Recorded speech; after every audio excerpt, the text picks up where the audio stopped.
Hello, everyone. That was much better. This is where I wanted to air. So, I wanted to have a conversation with you. Again, Dr. Richardson is on the go. Okay, as you all know, we both will be returning. I believe she already at work. I will be returning to work next week. So, this is literally my last week hanging out with you. Uh, I mean, like twice a day per se. So, I get to go to the classroom and I get to go to school myself. So again, I'm excited. I think I've got enough rest. I will be on the road this week. Just got back from Florida this weekend, so I'm going to be going to the Midwest for the rest of the week. The moment I return, I'll be returning to class. Now, the question I begs and answer is, it is coming to you. While we're speaking holistically to Africa, the nation of Africa, that includes all of us, brown and black people, whatever color you come in, we have people of shade, different colored, different shades of brown and different colors, different hair texture, different personality, lots of rich culture, many diverse tribes or languages. Okay. Now, I want to play this video for you. Those of you who live in the countries that came to the United States, those of you who thought coming here made you special per se. All right. Think about it. 54 nations on the continent of Africa, right? 1.7 billion people. The future of the world, okay, as it is, all right. Median age anywhere in the 20s, the youngest population on the planet Earth. All right. What are we thinking? What is the goal? How do we choose our leaders? Are we choosing leaders with vision who are ready to build the other nations have built their nations? Are we choosing leaders who are ready to roll up their sleeves, put in the time, then harvest the reward? That should be the question that we should be asking ourselves. Why are we running all over the place? How has Botswana doing and is still trying to ask for more? Let's look at Burkina Faso. What are they doing? Ghana is coming along. What are they doing? Okay, so let's look at this video together. Again, I own no copyright to this video. Okay, we will give credit to the owner of this video. So let me go ahead first. Let me put a disclaimer so we can all note that this is not my work per se. This is someone else's work. Where is my banner per se? First, let me put my disclaimer. Then I will play the video. There we go. Hopefully that's not via of the commercial. All right. There you are, Liberians. Let's play it. Does it make any sense that the presidents of 54 African countries are summoned across oceans just to meet one man, the US president? Why doesn't this single man ever come to Africa when he has something to say? Why is it always Africa that must knock, sit, smile, and ask nicely for partnership? Interestingly, this year, 7 powerful African nations finally said, enough. They didn't board the plane. They didn't show up. They boycotted the US-Africa summit in Washington, not out of spite, but to send a message the world can't ignore. The age of polite handshakes and donor diplomacy is over. Africa isn't asking for inclusion anymore. It's demanding a seat built from its own hardwood. But what really pushed these leaders to walk out? What did the US get wrong, and why could this be the moment that changes everything from trade to global power alignment? In this video, let's dig into the real story behind Africa's boldest diplomatic rebellion in decades, and why the West may never hold the same grip again. Let's get started.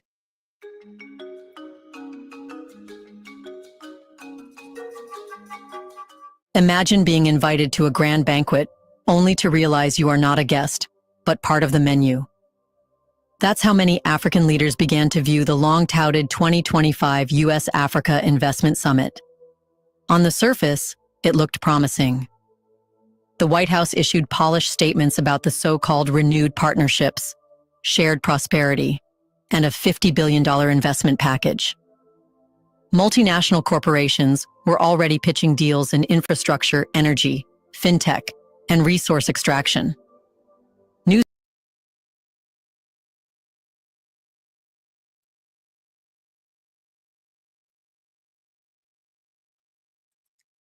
Now, there we go. If you want a copy of that video, let me know and I will forward it to you. Okay. Now, imagine you being invited to a table thinking you're coming to have a conversation, but you actually have the one on the menu. That's why I put in this picture. Okay. If any of you have studied the Berlin Conference, you will have an inkling as to what this is, what it looks like.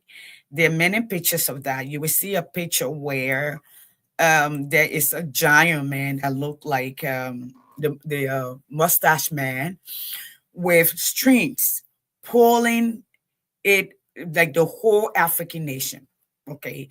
There is another depiction of that, the picture of where you will have like the nations, the European or the imperialists, with their bag, duffel bag on their backs, while they're extracting and grabbing on that particular side of the continent on the map. Okay, this is why I put this out here. So, as you have look at this, let's look at. I'm asking you, Liberians. Okay, I know majority of our people do not understand, especially this generation, the younger generation, majority of them, and even the older generation, because Liberia had never really, the leadership have never taken the initiative to empower the human capital, okay, meaning build it up, meaning educate the population. Number one, as a nation that the abolitionists came to, all the so-called ACS, okay, the American Colonization Society, shipped Black people to, who had a choice of either being slaves or leave or get freedom so they can leave, okay? I think, especially if you look at people like Frederick Douglass, you look at like W.E.B. Du Bois, you go back, you would have thought, based on the Declaration of Independence rating, okay, based on that, you would have thought that the leaders though who came in would have made it a business to teach the rest of the population, at least for the 133 years rule, to understand the background of their arrival, their struggle across the ocean. Okay, we have not done so. Majority of our population cannot read at 8th grade level, which would be considered literate. And there's so much divide, especially in Liberia, with the tribe, political parties, because it's the means to quick wealth. How do we get on this side of the aisle? How is it that we are blessed with all the natural resources, but yet so poor? How is that? So that's what I want us to talk about. I just played this video. If you're here, please share. Just put the video up. It's still not holding for me. That's not what I just did. Okay, let me see if I can get this video and share it. I thought I put it on my page, but that's not what is happening. Give me 1 second, guys. Okay. While I do this, please share if you're here. Okay, so I'm gonna go ahead and put this. I thought I put this on my page, but it's not showing up. Okay. I know yesterday morning after my conversation, there were a lot of people sitting in the chat room insulting me, Liberians in the chat room insulting me after my yesterday afternoon show. Yeah, I saw that and I choose to ignore you. Most of you in that chat room, we're not on the same level. I will not acknowledge you. You are not worth my time. And I'm just being honest with you. Okay. They were then insulting, okay, and calling names. All right. Most ability, the C word, Mr. Cummings, the G word, and the G word followers. That is the problem. Okay. Now let me bring this to bear before I play the next video. The last I checked, the intra-Africa trade was less than 5%. Less than 5% of Africans do business within Africa. The African nation do business within Africa. That is the problem. Moving in and out of Africa is like to hell and back. But we want people all the way across the ocean, most whom don't look like us. Some who don't even believe we need to be treated with respect. But here we are. That's a morale. If a Bambangila came to Liberia, it's not biggie. But if a French Macron came to Liberia, that's breaking news. That is Africa's problem. But I want to play this last video because I'm going to leave from here in about 20 minutes. All right. I am tired. I've been on the road, but it is good for me to keep up with the conversation with you. I just don't want to not come on. Okay. So let me play this video, which is really, really cool. All right. This is from BBC. All right. This young lady. All right. And I now see Liberians are running all over the place as someone else who barely speaks English, who English is their first language, acknowledgement of your speaking English. It seems like now it is the Lord and gospel. So, or amplification of your particular self-awareness. Do you not know who you are? Okay. English is not my first language, but it is the legal language that we do business in Liberia. English is my second language. I speak other languages besides English, probably so, but I also speak English. I went to school in English, went to grad school, writing in English, got A's and B's and more in English. Okay. But I have another language that I speak. Now, let me play this video for you. Hopefully it makes sense to you. Okay? Listen to this young lady. No. Foreign Minister Yusuf Tuga said, "We've got our own problems. 230 million people is enough." This came just days after the US downgraded visas for 4 African countries, Ghana, Nigeria, Cameroon, and Ethiopia, limiting them to single entry and just 3 months validity. But Nigeria isn't alone. The US had reportedly quietly approached over 30 African countries to take deportees, even if they're not their citizens. And while Trump smiled for the cameras with African leaders in the meeting held at the White House this week, behind the scenes, his team was reportedly asking them to take deportees. Internal US memos show the plan, asking countries to agree to the safe, dignified, and timely transfer of migrants from the US, and then not sending them back until US courts make a final asylum decision. Sources say this was priority number 1 in the meeting at the White House this week, with Mauritania, Senegal, Liberia, Guinea-Bissau, and Gabon. Nigeria is the first to publicly say no. But with visas and trade deals on the table, who's the next to fold? The US has asked Nigeria to take in 300 Venezuelan deportees. Nigeria said no. Foreign Minister Yusuf Tuga said, "We've got our own problems. 230 million people is enough." There you have it. All right. There you have it. You coming here was not special. Our president coming here was not special. When the proposal was presented, certain African nations said, in fact, off the back, 30 of them said, we're not coming anywhere. We don't want to be the meat on the table.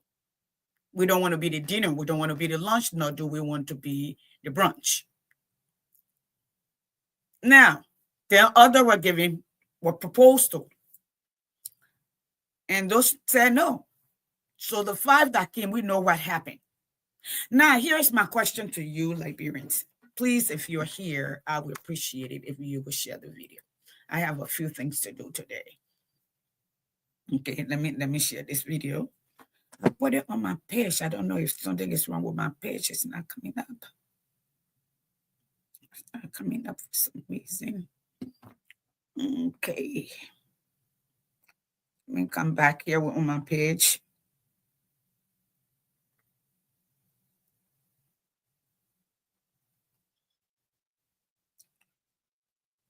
Why is it doing this?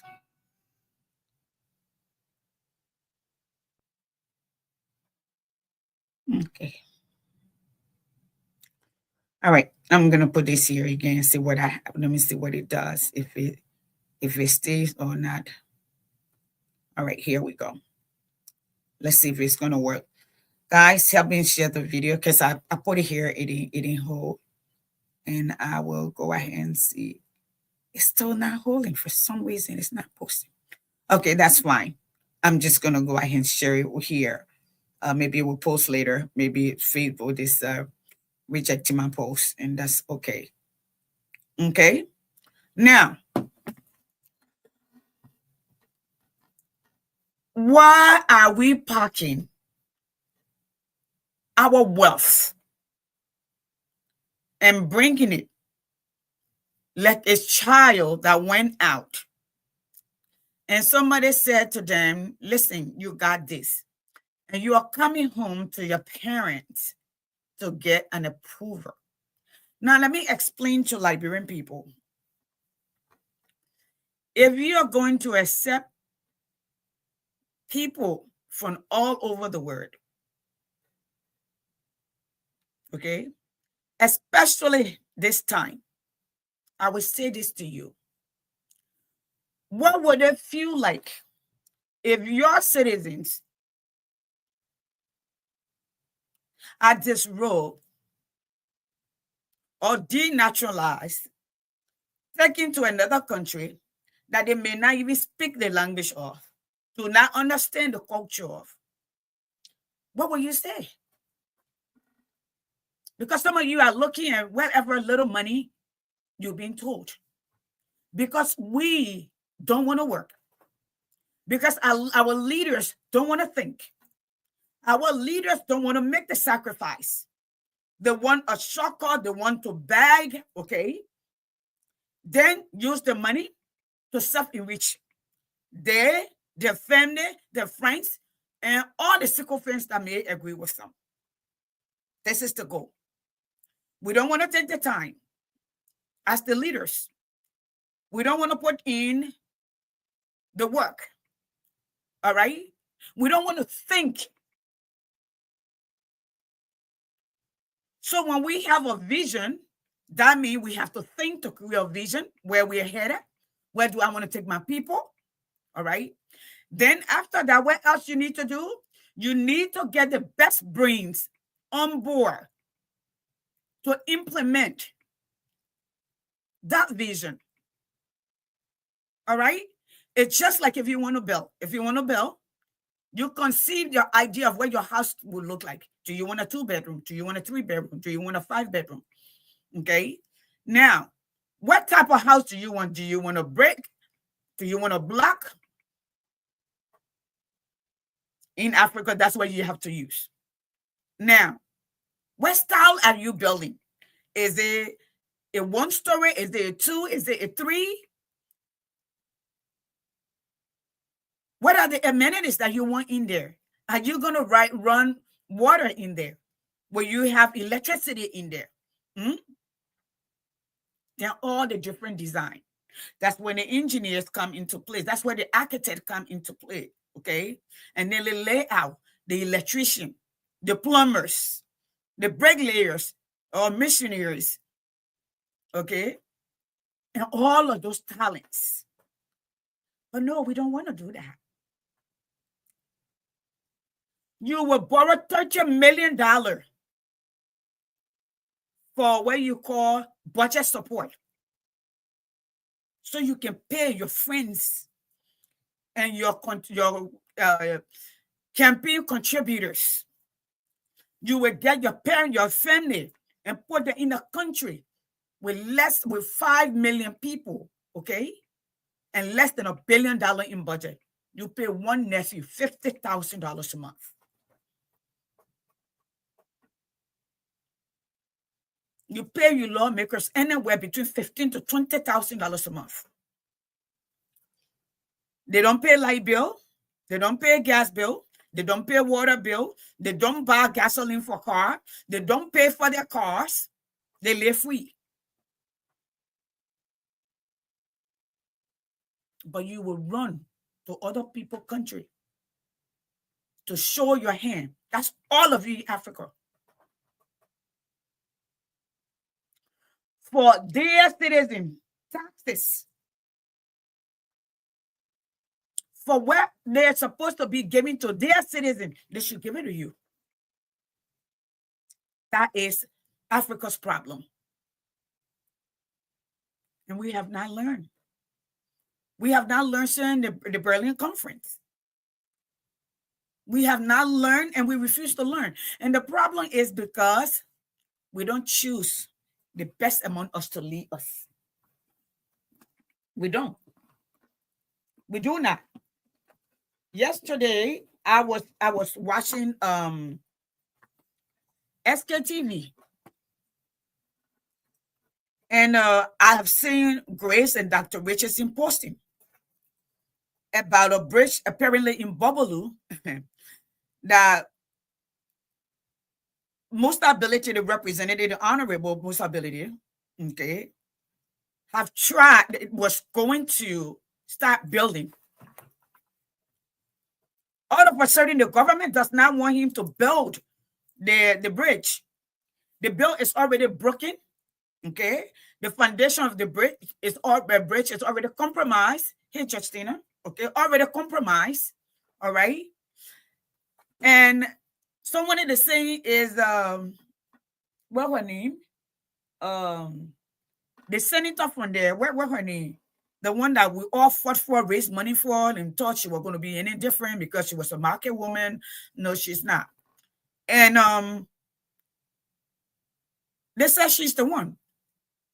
The Senate has no right. Okay? The only people that can put stop to that will be, okay, Public Works. And the only reason that Bottle Cannon, thank you. The only reason they can put stop to that, okay, will be maybe structural design. And structural design, you cannot stop them from building if they rectify that. You got to tell them what needs there, what is missing there, based on your building code. If you have a building code, okay? If they have building code at all. I have traveled in Liberia with no bridges, where you have logs on top of valleys, tree cut and put across for car to pass on. You have what we call bagba, like you take, the people could take their wood, the soil out and put it on top of each other for people to cross. For instance, the Yar River that Musa built the bridge on top of, what was put there? A flatbed. Y'all know the iron flatbed with a no grill on it that people used to use to put cars and stuff on top of it to cross river those days. Apparently, they say Bwaka donated it during the first term. That what were on there. And the last we checked, 40 people had drowned in that water. So my thing is, though, even in the Americas, like my mother was building a deck behind her house. She came to my husband, who is an engineer, okay, to do the rendering for them. So he did the drawing. They took it to the city hall, the building department, the code enforcement department. They look at it the first time. They said something was missing. They brought it back. He fixed it, carried it back. He signed it, they stamp it, and they said the people can do the job. So the hire contractor came and did the job. They didn't have to go get any other person to do it. Okay? That's that. They said they didn't come and say, you got to force us to do it. So there are a lot of things that need to be done. Go look at the school system. Okay? I have played it here, and I'm not even going to go back and forth with that. So then the question I need to ask is, why is the government insecure? Okay. If you have problem, then some people with Mr. Ability and say, listen, we have our own engineer. We will help you as our contribution. Here are the specs that need to be on there, and then we will go ahead and approve it. If you need some workers, we can also make some recommendation, because this is for the greater good of the nation. Liberians, why Africa? Why are we running across the mile? And I see people coming, some of them, when you follow them, their family people were in the last government. They stole money, they sent it to them. They went back to Liberia to build all these humongous buildings, and they carry on. I'm saying it, I said some, and I didn't say all. And we know them. We know how the money was moving around. Okay? Some of them have been living Liberia, have nothing. All of a sudden now they're philanthropists. Some of them, they're rich people. They're building because they and their friends and their family are now in government. They're looting for the nation, and our people are still struggling. And they're paying people to come on Facebook to attack. By the way, let me stop for a second, okay? And acknowledge, y'all know I will come for people. I don't know you, like I said, during the election. I did not support you because I didn't know you. I was not going to put my neck on the line for you. I want to know from where you were working at, what the place named NASCO, and honor the Ellen Lair government, what happened there. But when the Nimba people elected you, we're seeing the work you're doing. I want to acknowledge that. I want to say thank you for speaking up. I want to say to you, thank you for standing up and analyzing what is going on and speaking for the people. Please, it is the people that hire you. You may become a lone soldier, okay, a lone warrior, but you know what? Change makers, people who ignite change, usually they will stand alone. So I want to say thank you so far. When good things are done, we have to take a break and say thank you to those people who put themselves all out there, put their lives on the line, put their character on the line to speak for the everyday person. So I'm grateful. I just want to tell you that. Okay. Thank you so much. Now, did you all just listen to the video I just played? Hopefully you did. And if you did, okay, you ask your leader. I will urge you though, Liberian leader, it would be an abuse. It would be inhumane for you to agree to allow people who are ripped away from their family, their wives, their children, okay, in the name of undocumented. Some whose papers have been withdrawn, okay, because they look different. Remember, first, they came for the trade union. For I was not a trade union, so I did not speak. But then too, though, I come back to say to the President of the Republic of Liberia, I'm not surprised, but I'm disappointed. And I know you will come curse me, but that's okay. You don't get used to cursing, but that's how you people are. Most of you are from the street. Most of you grew up during the war. You know about survivorship. You come, you show up, and you survive. That's what you do. So it's not a biggie for me. But I'm going to continue to talk to you until you get what you need to get. Okay? So, my question to this president is, I remember one time you said, and I have this video here, I will play it, where you said, we're sitting in America, enjoying the people country, and we better get up and come to Liberia. Okay? Now, I didn't hear you talk about your people here. You didn't talk about, because the first thing you would do is, oh, we just came from war and we're recovering with so and so. I didn't hear you plead for your people. I didn't hear you tell the people, listen, we have 90% unemployment. The violence in our country after the war is too much. Our infant mortality rate is very high. Our maternal mortality rate is very high.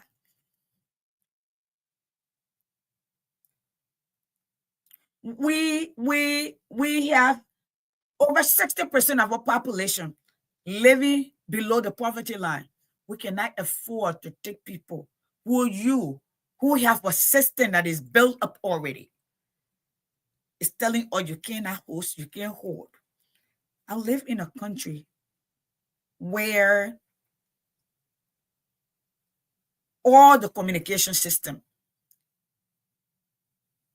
policing, they're connected, immigration connected, hospital records connected. It's like a cross wire that is joined together. But you agree for a photo op to come to America to sit with Trump so they can tell you in person, because you want to take picture, that you must take people. Yes. And another funny thing here to Liberian people is, I'm talking to your Liberian people. Y'all say business don't matter. You know, those who are in our room, they're business people. The APX, what you're talking about, HPX, what you're talking about, okay? The board chair happens to be Trump's in-law. That's business, multinational business that flip-flop from here and there. But you got business experts, you would down them. You know, somebody came and y'all can go talk where you talk. All right? Y'all go talk where you want to talk. And said, you're saying thank you to Musability. He's a businessman. He moved as a businessman. Somebody asked where Alexander Cummings would have said, you know, Alexander Cummings for years were on the other side of that table. Were on that side of the table that Donald Trump was sitting on. You've never been there. Barack have never been on that side of the table. He had been on the side of the government table. Alexander Cummings had been on both sides of the table. He had been the one sending out the plane. He had been the one that the people coming to invest in a country, for instance, East Africa, South Africa, West Africa, Nigeria, the Liberia. You already know that. But you have no respect for yourselves. We are so programmed to the point that the propaganda around the world has taught us that we need other race to affirm us. Affirm us or validate us. That's our problem. Liberia is not short of talent. Let me play a video for you. I listened to this dude and the lies. This dude the other day, it was just so stressful. I was listening to this guy, the naked English that he was speaking. I don't know this young man. He may be a brilliant young man, okay? But the story that he were on Facebook expressing himself, and Gafwan saw him and brought him in to be senior policy advisor. What is his record? Where have he been an advisor at? What is his record? How many companies have he advised, and what was the success rate? And I'm like, are you guys serious? Where are we headed? All right. Look at the other one here. Let me play this. This is in Liberia. This is a young man. They say they just made senior policy advisor to Kafwan in finance. Go, Lord, help yourself. There we go. Here we are. You're listening up. And this would be that. I'm not going to listen to this too. Gave my opinion about it. You're listening. So yeah, I'm actively following, and that was how the minister actually first contacted me through Facebook. I would just randomly, look at some, things and give my opinion about it, my perspective, and then one morning I just saw, a text from the minister, and then I was like, oh wow, I didn't see that coming, and then I was like, okay, this is a source of motivation, and they should actually encourage me. So yeah, I'm actively following, and that was how the minister actually first contacted me through Facebook. I would just randomly, look at some, things and give my opinion about it, my perspective, and then one morning I just saw, a text from the I'm minister, trying to make and then I was like, this. oh wow, There's two. I didn't. As a senior policy advisor in the office of the finance minister, what do you do? So basically, I'm responsible for advising the minister on programs and policy. So what that entails is I go to meetings, listen to people like, World Bank, IMF, come back and debrief the minister on some of the things, some of the economic issues, and also, craft, policy, proposal. Congratulations to him. I don't know who he is, and don't matter to me. Okay, policy advisors usually will be people who have experience. You will have some college cadet that will follow up. Good afternoon, Frank. You will have what do you call it, apprenticeship uh, people, young people like that. I will shadow people who already know, but that's what you would do. What are the policies? What policies do we have? What is Pape Bwaka policy? What is his economic policy? We've been asking about his forecast. We've been asking about his worldview, his economic worldview. We're yet to hear it. Okay, when FDR came and took over America during the Great Depression, he had three things, 3 hour. It was rescue. Was it rescue? No, not rescue. It's recovered, refund, and something else. I don't know it offhand. Okay. And it's just not coming to mind. Okay. But those things were spelled out. They were spelled out. They were spelled completely out for the people to know, where was the first quarter of it, where it was going to take, where the second quarter of it were going to be like, okay, where they were going to start from, what impact did it look for, how they were going to engage, how that were going to happen. That's that. Folks, please share. I'm about to leave. I came a little, how you call it, I've been trying to post stuff. I'm learning some new application. That's what I'm working on. And I'm going to try again to see if I can share this. If I can, if it's on my page, but I'm not seeing it on my page. I look on this platform, but it's here, but it's not on the other one for some reason. Okay, folks, next Sunday, I will not be here. Okay, I will be on the road the next day. Maybe you're going to come along with me on my road trip. I'm taking my college bond out.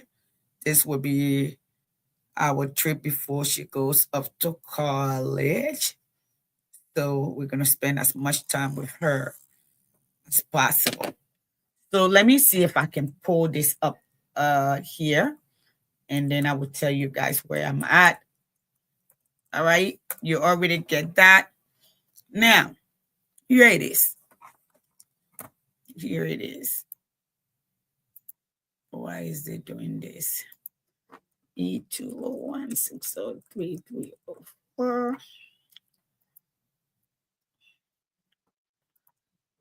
LIS.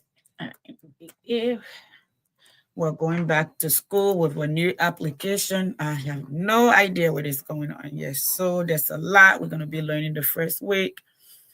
All right, here I am. Let me see where am I before I leave really quickly. Social study. Where is the no? Okay. Let me jog my own memory, and I will tell you what it was really quickly. Yeah, because I have stuff here that I can use. Okay. So it was relief, recovery, and refund. Relief, recovery, and refund. That was that. That was that. So literally, it would have been rescue. That would be that. Okay, when you rescue, you recover. The recovery process. So first, the relief was to reduce unemployment by creating jobs. That was the first phase. Okay. The second phase of that was recovery. Okay, program to stimulate and start jump. They start the economy, to start the economy. The third thing was to reform, make changes to business practices so economic crisis could not happen again.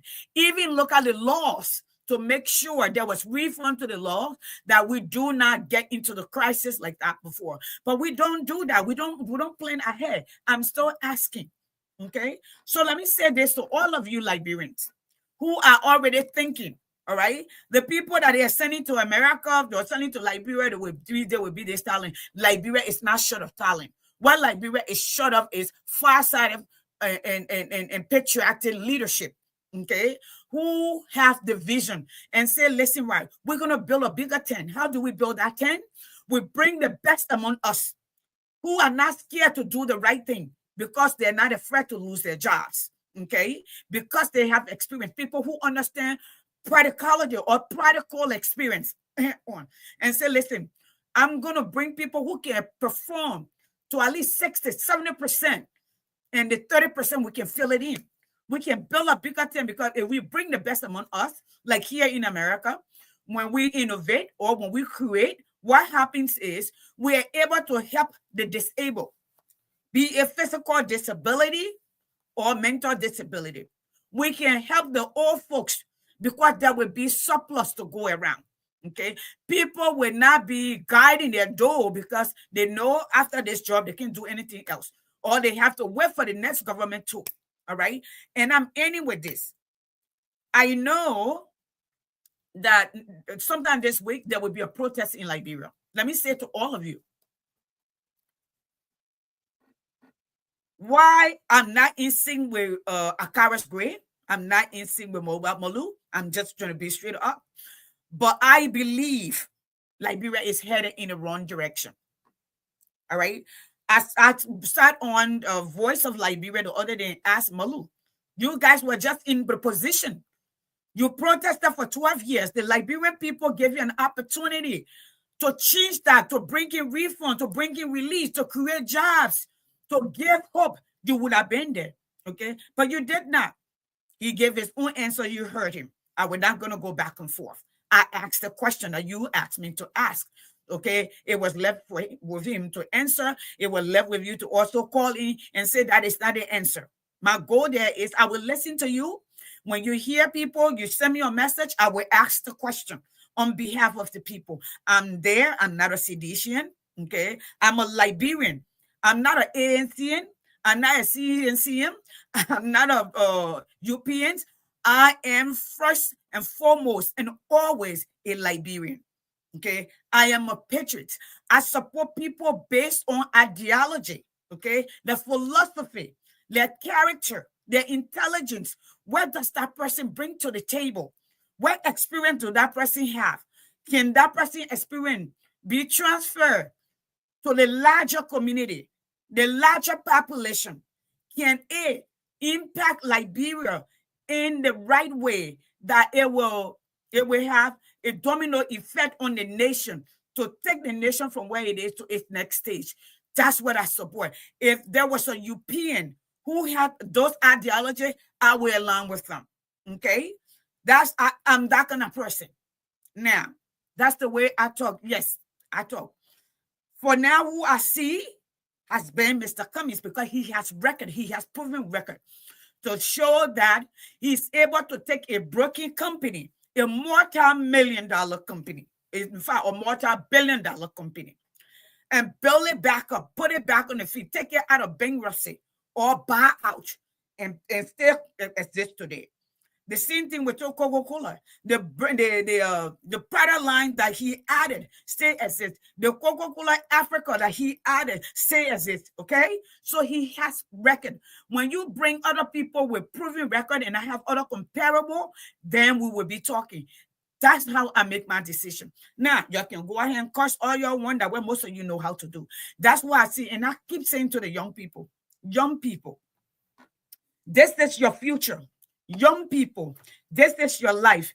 Young people, this is your responsibility, especially those of you who are in a position to vote, to create the future for you and your children that your mother and father did not create for you. You do that by making the right decision, not making it or screaming for people or lying for people, okay? Just so you can eat for today. Your parents did that. You are doing that. And your children, most of your children will end up like you. That's just a merry-go-round. And that's the fact, whether you like it or not. Some of us, God was merciful to us during the war. He took us out. It gave us a new start, a new beginning. It gave our children an opportunity to be the best possible that they can be. We're not better than those who left behind. But the point to you is, how about you create a bigger thing? When does it become the Liberian child's time? When does it become the Liberian youth time? When, ask the question, what is the president economic worldview? What is the vision for the country? Don't refer me to one big old paper that don't have start or finish. I don't care about that. Make it simple. Let FDR say, and every once a week evening, FDR came on the line, on the radio, and explained the progress made thus far, once a week, and where we were going next. So when you rescue, you relieve, you recover, okay, you stimulate the economy, because that's the biggest thing. People have to eat. Then you reform the practices that have kept us where we are. All right. That said, I'm going to go. All right. I got to go pick up some stuff from the store. I don't want it to be too late. The people be closed. Joe, good day. Again, I'm going to go ahead and play this and end with this African Summit. Okay. There you go. Yeah, you guys are. Hopefully the video is going to stay on. All right. Today we will be on tomorrow live. So yeah, the rest of the video, I'm not going to play all. There you go. Corporations were already pitching deals in infrastructure, energy, fintech, and resource extraction. News outlets hyped it as a symbol of America's commitment to leveling up with Africa. But for seasoned African diplomats, it felt like déjà vu wrapped in fresh wrapping paper. Because this wasn't the first summit. It was just the latest in a long line of high-level meetings held in Western capitals where African presidents fly across oceans only to hear the same promises, shake the same hands, and walk away with the same vagueness. Time after time, pledges were made on climate, on trade, on development. And yet, African nations found themselves staring down rising debts, failing infrastructure, and unfulfilled deals. Washington, Paris, and London all looked like partners on paper, but in practice, the relationship stayed unequal. The tension had been building for years, and when the 2025 summit agenda was leaked, it became the final trigger. The schedule prioritized U.S. corporate interests, mostly panels on private equity deals, digital rollouts by American firms, and talks about lithium extraction for electric vehicles. Meanwhile, the topics that African leaders had been pushing, like fair trade terms, Transparent debt relief mechanisms and enforceable climate finance were buried inside events, stripped of political weight.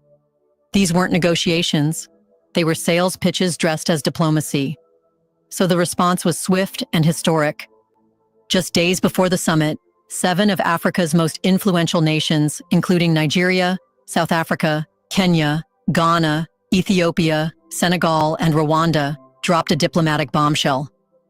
In a coordinated move, they announced their withdrawal from the summit, stating flatly that it no longer reflected African priorities.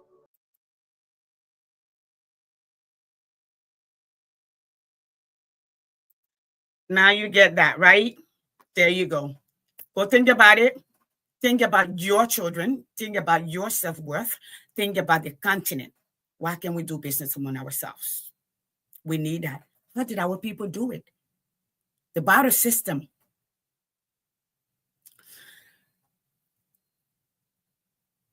It does not have, I can record, okay?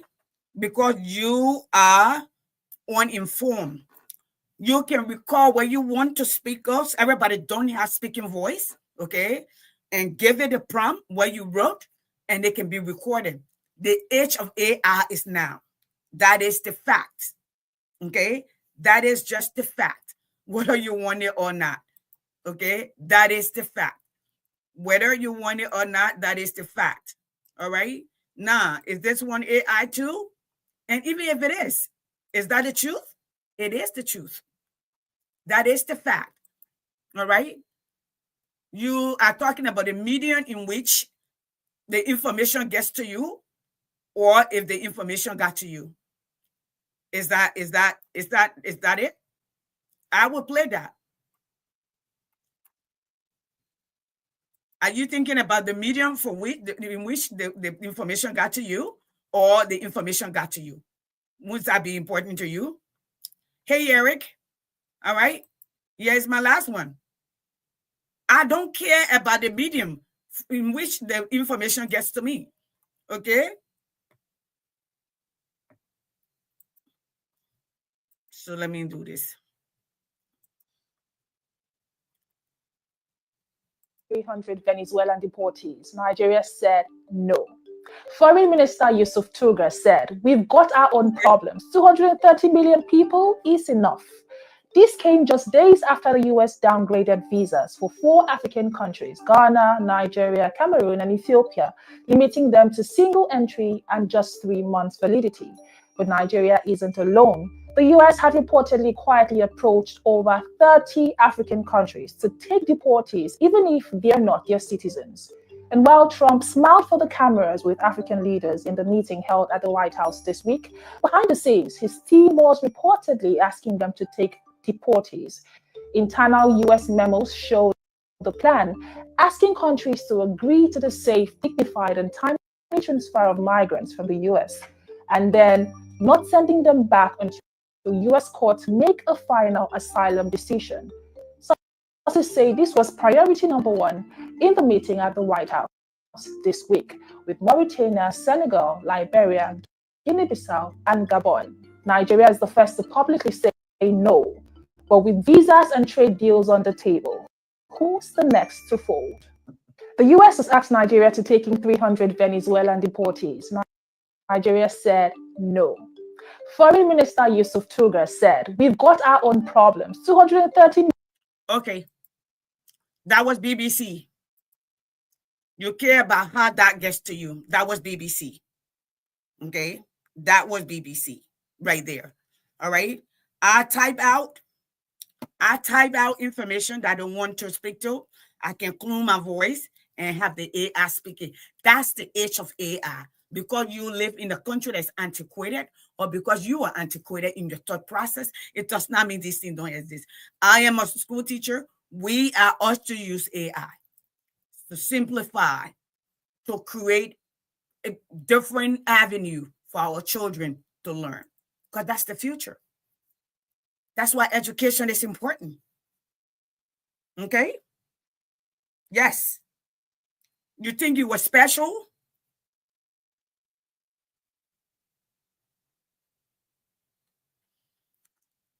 I will talk to you all later. Guys,